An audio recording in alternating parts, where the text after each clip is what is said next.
Kababayan, kita nyo, parang Paskong-Pasko pa, oh. May mga Christmas tree pa sila, Christmas light pa sila, oh. Dati, pinapanood lang namin to sa TV, sa sine, sa television, sa balita. Ngayon, naranasan na namin.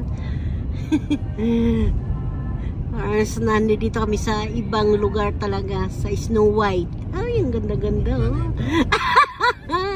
Ibang planeta. Alien yung nagda-drive. Ayan, o, diba? Ano po na dito? Magsi-6 ng gabi. Ayan. O, diba? Ayan.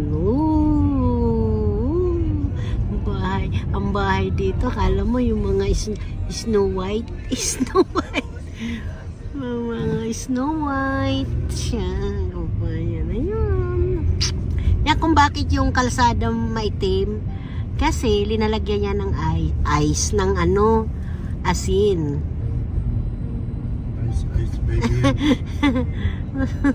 Yung mga puno, ano po yan, yung mga, may mga ano yan, yung tubig, pero ngayon snow na. Snow na nakatira, oh. Ang ganda-ganda talaga, oh. Matibay yung mga puno, ano po yan, puno.